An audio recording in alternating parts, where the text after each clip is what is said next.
Hey, today was one of those days that I kind of want to bring back the focus of the reasons that I went back into this beyond the freedom and, the things that can't be registered or noted on a paycheck. There are just so many things that happened today that made me reinforce that whole idea that perception is reality. That I work with a guy today that, decent enough umpire. I've been out for 8 years, so I know I have some areas to work on. But the fact that we were so mechanically sound and conveyed this communication and camaraderie, it really elevated our games to the point that you start to build equity.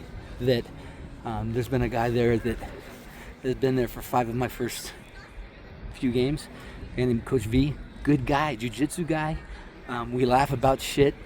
And I had a whacker at first base on a pickoff play where he said that as close as it was, and I was expecting the coach to come out, he said that from the dugout, he saw that I had the call, and I know you. I've seen you a couple times.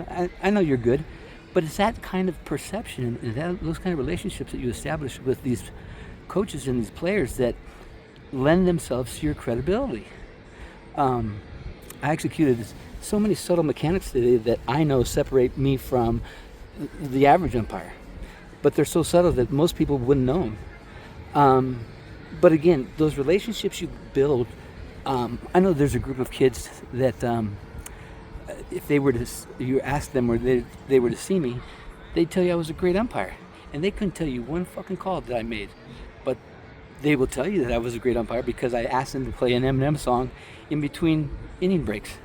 And because I was personable with them and enjoyed them, they reciprocated that, but that's the perception. So the perception is the reality. And yeah, I like to think that I'm a good umpire, but the fact that people think that I'm a good guy, I like to think that too, but they first see me as a good guy, I instantly gives me that credibility that I need when I walk on the field. I talked to a head coach today, found out that he was a Red Sox fan, and from that point forward, all we did was talk about the Red Sox.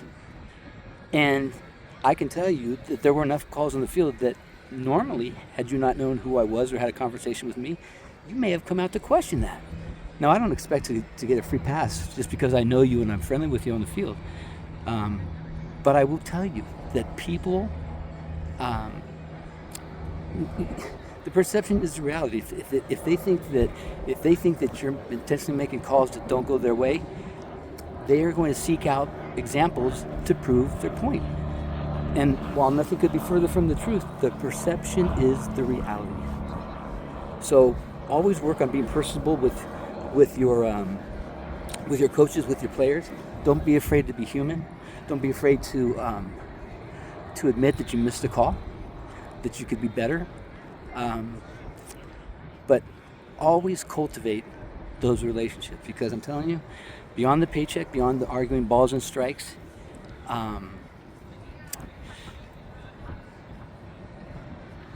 it's those personal relationships that really make the process rewarding. It's the little things about going and getting a Slurpee after every game, or coming home knowing that you have a notice for a package in the mail that it's probably my umpiring shoes. But those are the little things that make this whole process worthwhile. And unless you pursue a dream like that, you probably might not understand it or appreciate the excitement. But to an individual, to me, this is why it's worth it.